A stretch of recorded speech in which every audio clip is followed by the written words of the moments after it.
इस वक्त हम आपको दिल्ली लिए चलते हैं। अरविंद केजरीवाल भूमि अधिग्रहण तो हम लोगों ने यह तय किया कि जो भी ऑब्जेक्शन है किसी भी गांव में, गांव की पूरे गांव की पंचायत बुला लेंगे, सारे गांव वालों को इकट्ठा कर लेंगे और सारे गांव वालों के सामने पटवारी भी बैठ जाएगा। हमारा विधायक उसकी अध्यक्षता करेगा। विधायक के सामने, सारे गांव वालों के सामने, हमारे अफसरों के सामने दूध का दूध, पानी का पानी हो जाएगा। जो सभा तय करेगी वो दिल्ली सरकार मान लेगी। मंजूर है जी? सारों के सामने हो जाएगा। नहीं तो मेरे को डर ये है कि कल को आप जाओगे अफसर के पास, अफसर कहेगा आधा मेरे को दे दे, आधा तू ले ले, मैं तेरी पास कर देता हूं। ऐसा ही होता है ना जी? ये नहीं होने देंगे। आपके गांव में सबके सामने होएगा, सारी पंचायत बैठेगी, गांव बैठेगा और उसके सामने इसका निर्णय किया जाएगा। कल मैंने डेवलपमेंट विभाग के अफसरों को भी बुलाया था और उनको मैंने आदेश दिया है कि हरियाणा के किसानों को खाद और बिजली की सब्सिडी मिलती है, पंजाब के किसानों को मिलती है, हिमाचल प्रदेश के किसानों को मिलती है, उत्तर प्रदेश के किसानों को मिलती है, महाराष्ट्र के किसानों को मिलती है, दिल्ली के किसानों को खाद और बीज पे सब्सिडी नहीं मिलती। तो मैंने उनसे कहा है भाई हमें दिल्ली के किसानों को भी खाद और बीज की सब्सिडी देनी है। तो उन्होंने पूरी रूपरेखा बनानी तैयार कर दी है और जल्दी उसके ऊपर भी हम लोग घोषणा करने वाले हैं। अभी जब मैं आ रहा था रास्ते में कई गांव से होता हुआ, तो एक जगह कुछ गांव वालों ने मेरी गाड़ी रोक ली। उन्होंने बताया जी खेती के लिए हमको ट्यूबवेल के कनेक्शन नहीं दिए जा रहे। मैंने तुरंत अभी रास्ते में ही अपने दिल्ली जल बोर्ड के सीईओ को फोन किया। उन्होंने कहा जी नीति के हिसाब से कनेक्शन देने हमको, किसानों को ट्यूबवेल के कनेक्शन दिए जाने चाहिए और लोकल लेवल पे डिस्ट्रिक्ट कमिश्नर को देने होते हैं। तो दोस्तों जितनी भी अभी तक इसमें पेंडिंग एप्लीकेशन है, जिन जिन लोगों ने अप्लाई कर रखा है और कई सालों से उनको नहीं दिए जा रहे, मैं जाके इसका पता करूंगा कि क्या क्या पेंडिंग है और क्यों नहीं दिए जा रहे और जल्दी आप लोगों को ट्यूबवेल के कनेक्शन भी दे दिए जाएंगे।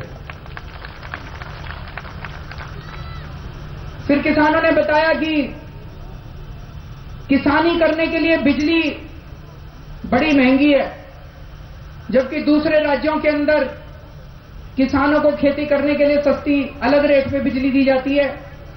इसके ऊपर भी मैं वापस जाके अपने अफसरों से चर्चा करूंगा कि हम दिल्ली के किसानों को कितनी सस्ती बिजली मुहैया करा सकते हैं।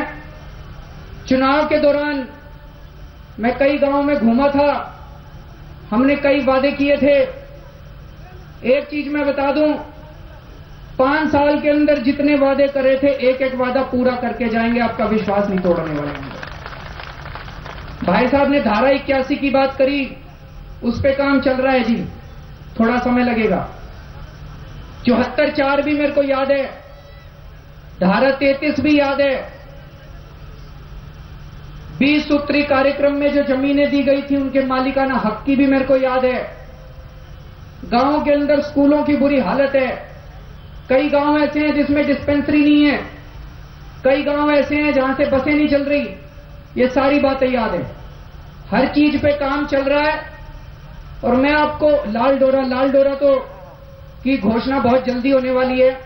लाल डोरा का जो एक्सटेंशन करना है उसकी घोषणा, उसमें काफी काम हो चुका है।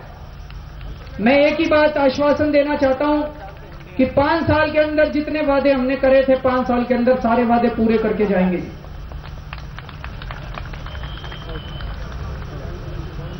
लाल बहादुर शास्त्री ने कहा था, उन्होंने नारा दिया था जय जवान जय किसान। उसी नारे के ऊपर हम लोग चल रहे हैं। हमारे देश की रक्षा करते हैं हमारे सिपाही। अगर हमारे सिपाही काम करना बंद कर दें तो दोस्तों आज हम यहां पे बैठ के इतने आराम से चर्चा नहीं कर सकते। हमारे देश की सीमाओं के ऊपर वो लोग अपनी जान की बाजी लगा के हमारी रक्षा करते हैं। उनके लिए, उनके सम्मान के लिए अगर कोई सिपाही शहीद हो जाता है, उसकी जान की कीमत नहीं आंकी जा सकती। लेकिन हमने उनके सम्मान के लिए ऐलान किया है कि अगर दिल्ली का रहने वाला कोई भी सिपाही, दिल्ली का रहने वाला कोई भी, दिल्ली पुलिस का भी सिपाही, दिल्ली पुलिस के भी कई सारे सिपाही अपनी जान की बाजी लगा के हमारी सुरक्षा करते हैं भाई साहब। दिल्ली पुलिस का भी कोई भी सिपाही या बॉर्डर पे हमारी रक्षा करने वाला कोई भी सिपाही अगर शहीद होगा तो दिल्ली सरकार उसको 1 करोड़ रुपए का सम्मान देगी। और अभी तक पिछले 1 साल से कई ऐसे सिपाहियों को हमने सम्मानित भी किया है। और दूसरा, किसान जो हमें मेहनत करके धूप के अंदर, बारिश के अंदर खाना खिलाता है, उसका सम्मान करना हमारा फर्ज है। तो जो लाल बहादुर शास्त्री जी ने नारा दिया था, जय जवान जय किसान का, उसी नारे पे चलते हुए हम लोग अपने जवानों और अपने किसानों का ख्याल रख रहे हैं। इसका मतलब ये नहीं है कि दूसरे लोग काम नहीं कर रहे, उनका जरूरी नहीं है। उद्योगपति भी जरूरी है, व्यापारी भी जरूरी है, दूसरे काम करने वाले भी जरूरी हैं। लेकिन किसान और जवान देश की रीढ़ की हड्डी है भाई साहब। किसान और जवान हमारी फाउंडेशन है, हमारी नींव है, देश की नींव है। इनके बिना देश नहीं बच सकता। दोस्तों, दिल्ली के अंदर 67 सीट आ गई आम आदमी पार्टी की। आज तक भारत के इतिहास में कभी नहीं हुआ था। एक नई पार्टी बनी, 1 साल के अंदर उसकी 67 सीट आ गई, उसकी सरकार बन गई। कभी नहीं हुआ था भाई साहब, आज तक भारत के इतिहास में कभी नहीं हुआ था। कुछ ना कुछ तो ऊपर वाला चमत्कार कर रहा है, कुछ ना कुछ तो करिश्मा है ऊपर वाले का। 67 सीट आई आम आदमी पार्टी की। दिल्ली वाले तो खुश हुए हुए, पूरे देश के अंदर एक लहर दौड़ गई, एक नई राजनीति की। लोगों को लगने लगा कि अब बदल सकता है, अब देश बदलेगा। लोगों को एक उम्मीद की किरण जाग गई है जी, लोगों के अंदर बड़ी उम्मीद है। और पिछले 1.5 महीने से पूरे देश के लोग देख रहे हैं कि दिल्ली सरकार किस तरह से काम कर रही है। पूरे देश के लोग देख रहे हैं, और जिस तरह से दिल्ली सरकार काम कर रही है, लोगों की वो उम्मीदें धीरे धीरे पूरी होती जा रही है कि अगर ईमानदार पार्टी को वोट दो, अगर ईमानदार सरकार को चुन के लेके आओ, तो किस तरह से करिश्मा हो सकता है। आज ही मेरे को अभी कई लोग मिले रास्ते में, बोले जी पहले मेरा इतने 1000 रुपए बिजली का बिल आया करता था, अब इतना आने लग गया। किस किस के बिजली के बिल कम हो गए भाई साहब, जरा हाथ खड़े करना। सारों के बिजली के बिल कम हो गए। ये पार्टियां, बीजेपी वाले, कांग्रेस वाले, 15 साल से कांग्रेस का शासन था, वो बिजली के बिल कम नहीं कर पाए।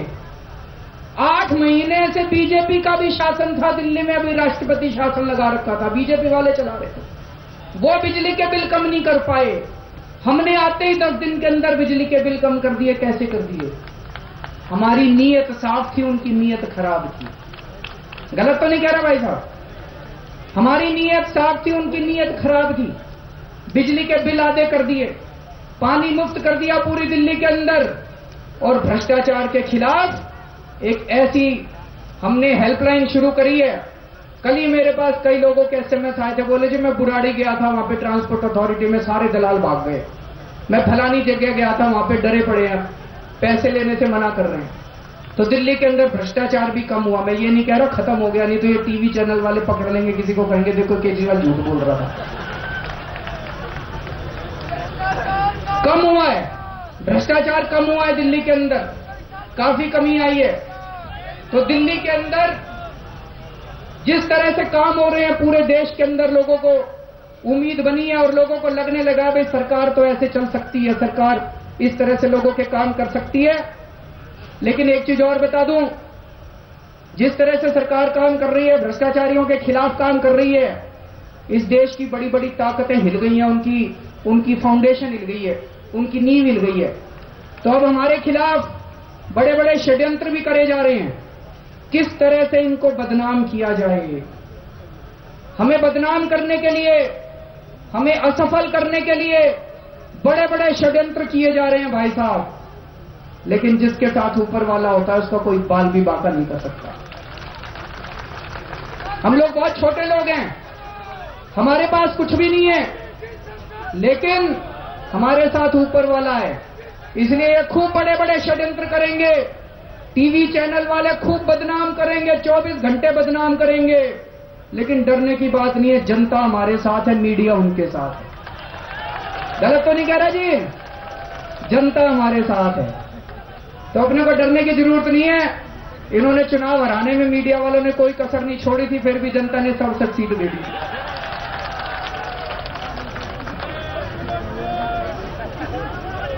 तो दोस्तों, अंत में केवल इतना कहना चाहूंगा, आज अगर हम लोग कहते हैं ना, अंदर आत्मा होती है, शरीर होता है, साहिब सिंह वर्मा जी की आत्मा जहां कहीं भी होगी, अगर ऊपर होगी और देख रही होगी, तो मुझे लगता है आज उनको बहुत सुकून मिलेगा ये देख के कि एक ऐसी सरकार दिल्ली के अंदर आई है जो किसानों के बारे में सोचती है और किसानों के भले के बारे में सोचती है।